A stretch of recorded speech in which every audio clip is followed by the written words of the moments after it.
Chapter 4. The New Deal and the Emergence of the Old Right. During the 1920s, then, the emerging individualists and libertarians, the Mencken's, the Knox, the Villards, and their followers, were generally considered men of the left.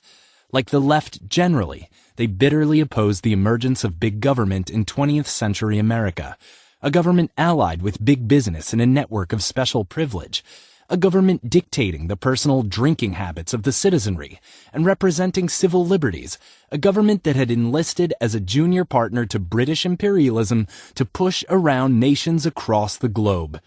The individualists were opposed to this burgeoning of state monopoly, opposed to imperialism and militarism and foreign wars, opposed to the Western-imposed Versailles Treaty and League of Nations, and they were generally allied with socialists and progressives in this opposition. All this changed, and changed drastically, however, with the advent of the New Deal. For the individualists saw the New Deal quite clearly as merely the logical extension of Hooverism and World War I, as the imposition of a fascistic government upon the economy and society, with a bigness far worse than Theodore Roosevelt, Roosevelt I in Mencken's label, or Wilson or Hoover had ever been able to achieve.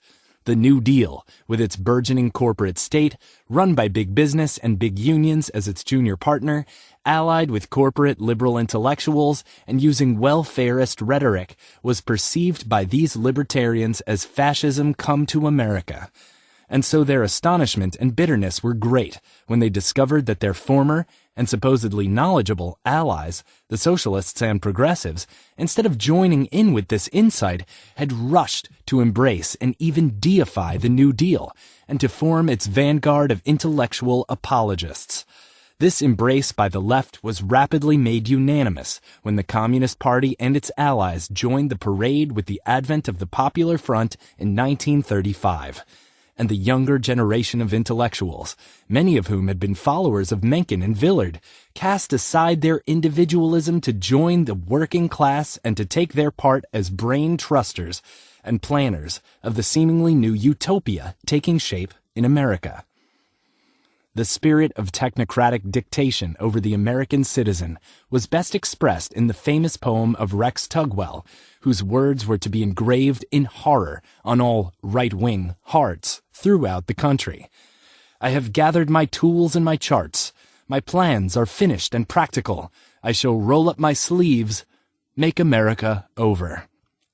Only the few laissez-faire liberals saw the direct filiation between Hoover's cartelist program and the fascistic cartelization imposed by the New Deal's NRA and AAA, and few realized that the origin of these programs was specifically such big business collectivist plans as the famous Swope Plan, spawned by Gerard Swope, head of General Electric in late 1931 and adopted by most big business groups in the following year.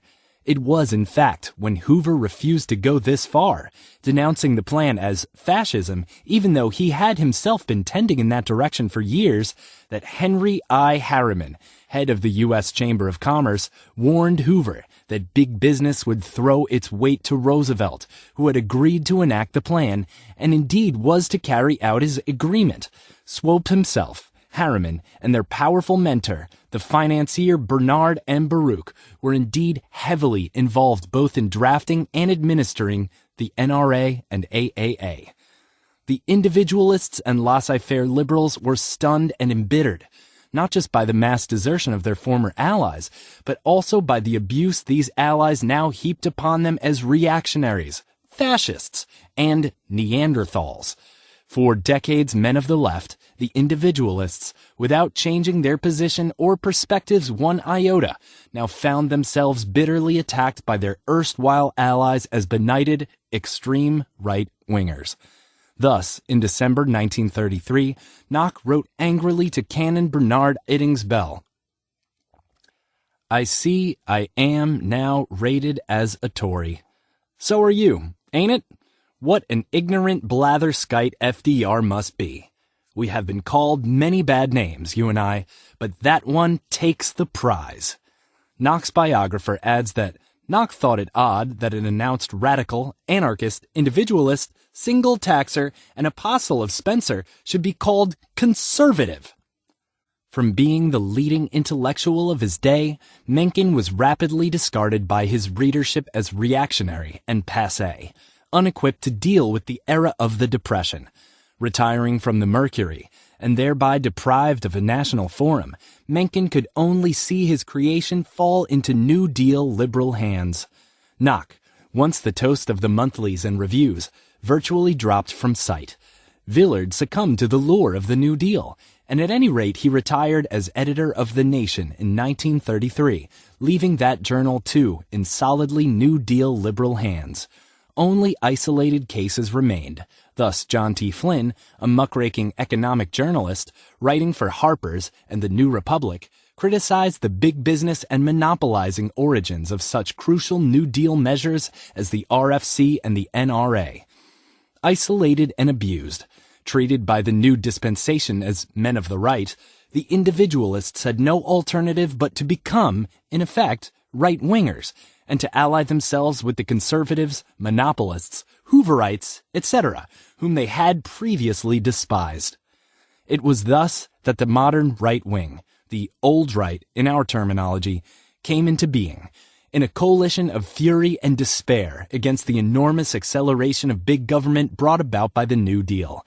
But the intriguing point is that, as far as the larger and more respectable conservative groups took up the cudgels against the New Deal, the only rhetoric, the only ideas available for them to use were precisely the libertarian and individualist views which they had previously scorned or ignored.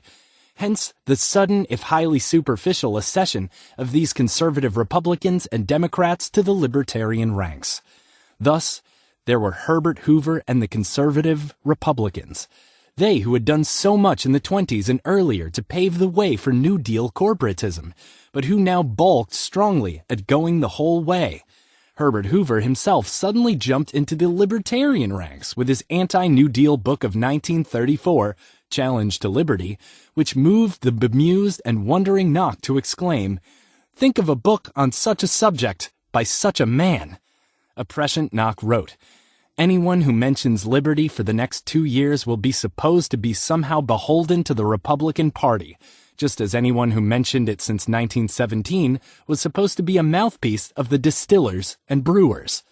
Such conservative Democrats as the former anti-prohibitionists Jouett Schust, John W. Davis, and DuPont's John J. Raskob formed the American Liberty League as an anti-New Deal organization, but this was only slightly less distasteful.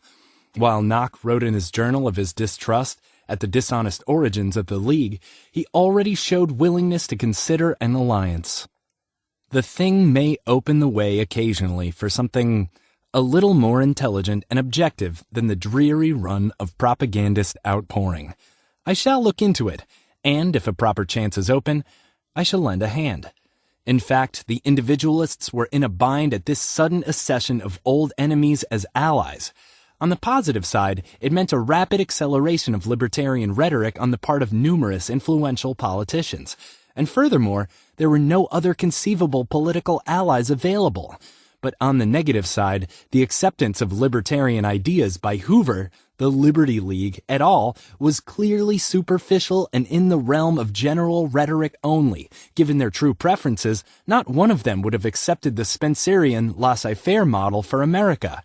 This meant that libertarianism, as spread throughout the land, would remain on a superficial and rhetorical level, and furthermore would tar all libertarians, in the eyes of intellectuals, with the charge of duplicity and special pleading. In any case, however, the individualists had no place to go but an alliance with the conservative opponents of the New Deal. And so H. L. Mencken, formerly the most hated single person in the right-left of the 1920s, now wrote for the conservative Liberty magazine and concentrated his energies on opposition to the New Deal and on agitation for the Landon ticket in the 1936 campaign.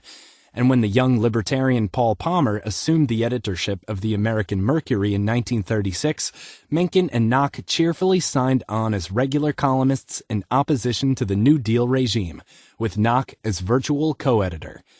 Fresh from the publication of Our Enemy, the State, Knock, in his first column for the new Mercury, very astutely pointed out that the New Deal was a continuation of the very two things that the entire left had hated in statism of the 1920s, prohibition and government aid to business.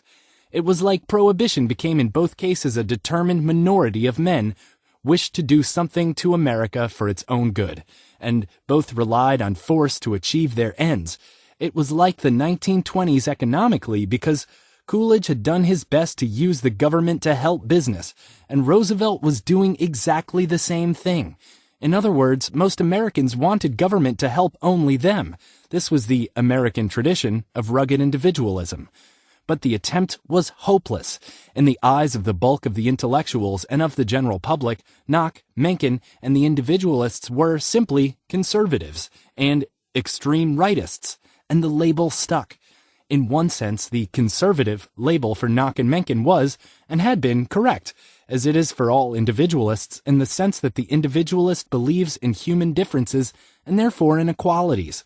There are, to be sure, natural inequalities, which in the Jeffersonian sense would arise out of a free society as natural aristocracies, and these contrast sharply with the artificial inequalities that statist policies of caste and special privilege impose on society. But the individualist must always be anti-egalitarian. Mencken had always been a frank and joyous elitist in this sense, and, at least, as strongly opposed to democratic egalitarian government as to all other forms of government. But Mencken emphasized that, as in the free market, an aristocracy must constantly justify its existence. In other words, there must be no artificial conversion of its present strength into perpetual rights. Knock came by this elitism gradually, over the years, and it reached its full flowering by the late 1920s. Out of this developed position came Knock's brilliant and prophetic, though completely forgotten, theory of education in the United States, which had grown out of 1931 lectures at the University of Virginia. A champion of the older, classical education, Knock chided the typical conservative detractors of John Dewey's progressive educational innovations for missing the entire point. These conservatives attacked modern education for following Dewey's views and shifting from the classical education to a proliferating kitchen midden of vocational and what would now be called relevant courses in driver education, basket weaving, etc. Knock pointed out that the problem was not with vocational courses per se, but with the accelerating commitment in America to the concept of mass education. The classical education confined itself to a small minority, an elite of the youth population, and only a small minority, according to Knock, is really educable and thus suitable for this sort of curriculum. Spread the idea that everyone must have a higher education, however, bring the great mass of ineducable youth into the schools, and the schools necessarily have to turn to basket weaving and driver ed courses, to mere vocational training instead of genuine education. Knock clearly believed, then, that the compulsory attendance laws, as well as the new great myth that everyone must graduate from high school and college, was wrecking the lives of most of the young, forcing them into jobs and occupations for which they were not suitable and which they disliked, and also wrecking the educational system in the process. It is clear that, from an equally libertarian, though from a right-wing rather than left-wing anarchist perspective, Knock was anticipating a very similar position by Paul Goodman 30 and 40 years later. While clothed in egalitarian rhetoric, Goodman's view equally condemns the current system, including compulsory attendance laws, for forcing a mass of kids into school when they should really be out working in purposeful and relevant jobs. One of the most forceful aspects of the developing ideology of the right was the forcing on the dangers of the growing tyranny of the executive, and especially the president, at the expense of the withering power of everyone else in society, in the Congress and in the judiciary, in the states, and among the citizenry. More and more power was being centered in the president and the executive branch. The Congress was being reduced to a rubber stamp of executive decrees, the states to servitors of federal largesse. Regulatory bureaus substituted their own arbitrary decrees, or administrative law, for the normal, even-handed process of the courts. Again and again, the Liberty League and other rightists hammered away at the enormous accession of executive power.